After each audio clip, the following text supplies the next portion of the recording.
The morning at the ITV studios started like any other. Bright lights illuminating the bustling corridors, crew members rushing between cameras, and producers checking scripts one last time.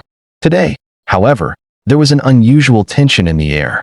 Michael Caine, one of Britain's most beloved actors, was scheduled to appear. At 89 years old, his reputation alone commanded respect. His career spanned decades, from the gritty streets of South London to the glamour of Hollywood.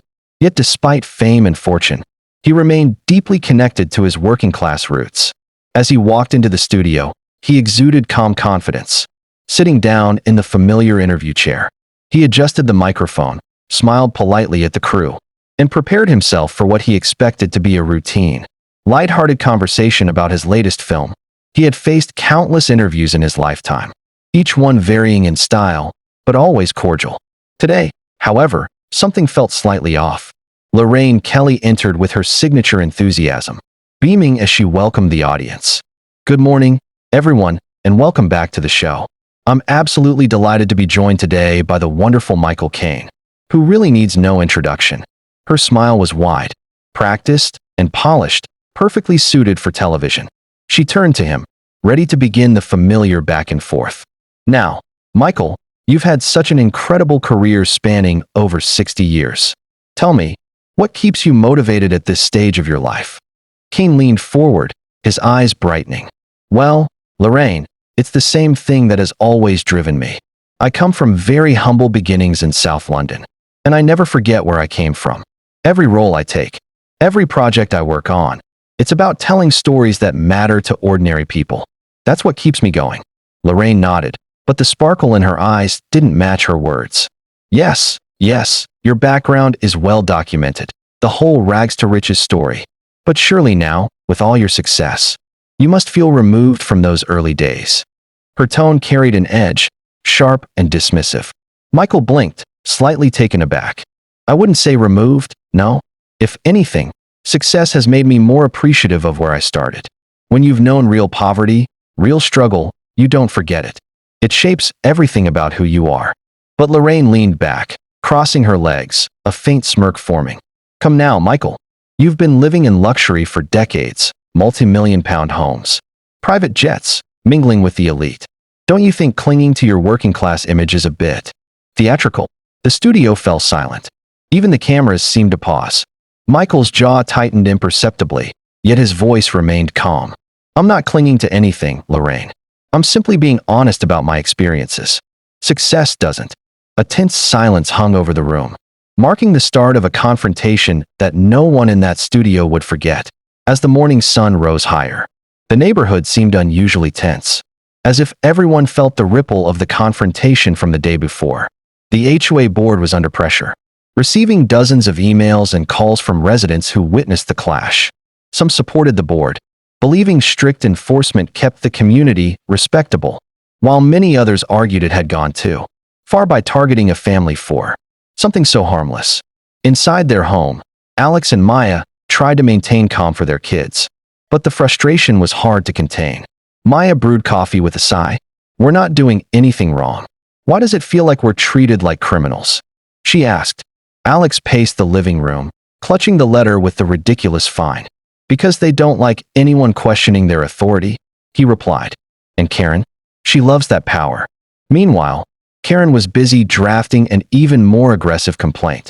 She sat at her dining table with her signature clipboard, typing furiously into her HOA email.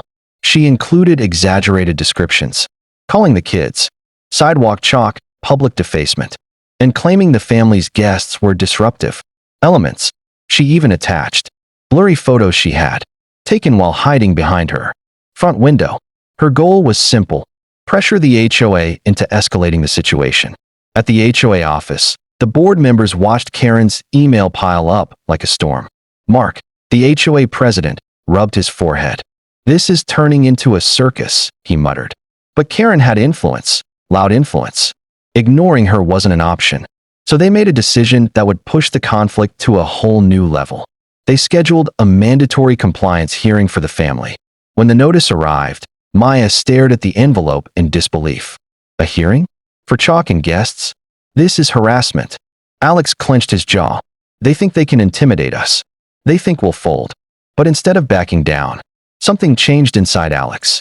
The unfairness was too obvious, the humiliation too deep, and the threat too personal. "We're going to that hearing," he said firmly. "But we won't go in alone. We'll bring evidence. We'll bring witnesses. And we'll expose how Karen has been stalking us and twisting everything." For the first time, Maya nodded with confidence. "If they want to fight, fine. We'll give them the truth."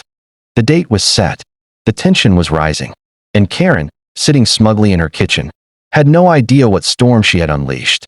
The day of the HOA compliance hearing arrived with a strange heaviness in the air, as if the entire neighborhood was holding its breath. Alex and Maya walked toward the community hall hand in hand, their steps slow but steady. They weren't just nervous, they were determined. Behind them, two neighbors followed quietly, willing to speak up as witnesses after seeing Karen's overreach firsthand. Inside the hall, the HOA board sat at a long table, files neatly stacked, expressions stiff.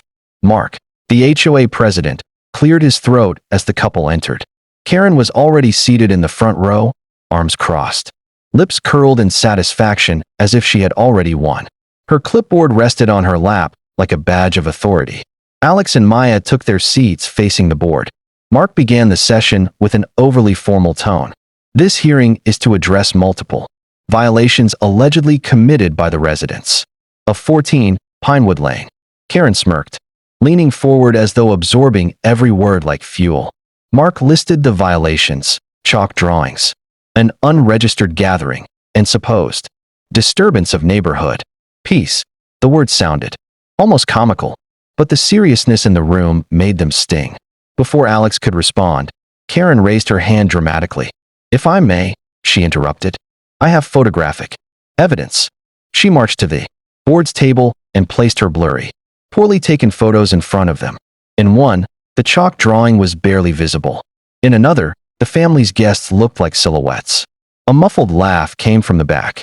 One of the neighbors whispered. She took that from behind her. Curtains. The board members exchanged uneasy glances. Now it was Alex's turn. He stood, placing a neatly organized folder on the table. "We also have evidence," he said calmly. Inside were clear photos of the kids happily drawing, statements from neighbors confirming the gathering was peaceful, and even a video showing Karen hiding behind her window, recording the family. Maya stepped forward, her voice steady. "We have always respected community rules. But this," she gestured toward Karen, "is not about rules. It's about harassment." A murmur ran through the room. Mark shifted in his seat, clearly uncomfortable. "Karen, were you monitoring the family from inside your home?" he asked. Karen stiffened. "I was protecting the community," she snapped. But her composure was cracking. The board members now had a clearer picture. This wasn't a violation issue. It was a personal vendetta. Alex sat down beside Maya, exhaling. For the first time, it felt like the truth was finally surfacing. But the hearing wasn't over. And Karen wasn't finished. Karen's confidence had begun to crumble. The board members were visibly unsettled, whispering among themselves as Alex and Maya calmly presented their case.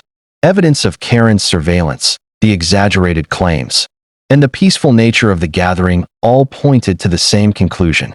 The family had done nothing wrong. Her carefully constructed image of authority was now unraveling.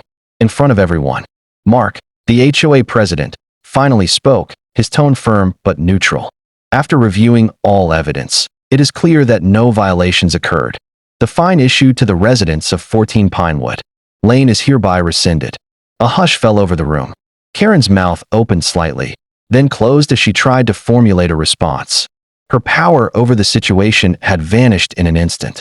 Maya exhaled, relief washing over her.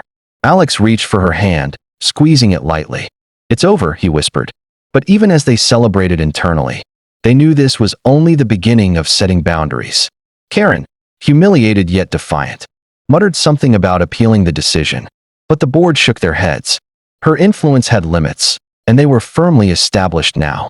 Outside the hearing room, neighbors gathered to congratulate the couple. Whispers of admiration and support filled the air. "You handled that so well," one said. "I can't believe she tried to make a mountain out of a molehill." Others nodded, sharing their own experiences of petty harassment from Karen, finally feeling validated by the outcome. The couple returned home, exhausted but triumphant. Their children ran to greet them, unaware of the tension that had gripped their parents all morning. Alex set down the folders of evidence and hugged them tightly. "Everything's okay now," he assured them. Maya joined, pulling the kids close. It was a victory not just for them, but for fairness, for standing up to bullying, and for protecting the dignity of ordinary people in their community. Karen, on the other hand, retreated into her house, furious and humiliated. Her attempts to assert dominance had backfired spectacularly. The neighbors, who had once been silent on her antics, now quietly celebrated the family's triumph. Her whispers of authority were no longer intimidating anyone. The balance of respect had shifted, favoring honesty, courage, and perseverance over manipulation and entitlement. The family reflected on what had transpired, recognizing that the real victory was more than just the dismissal of a fine. It was the reclamation of their peace, their autonomy, and their right to live without fear of arbitrary judgment. They had turned what could have been a moment of shame into one of empowerment, proving that courage, evidence, and integrity can overcome even the most persistent harassment. The sun began to set over Pinewood Lane, casting warm golden light on the neighborhood had learned a lesson in courage, integrity, and the power of standing up for what is right.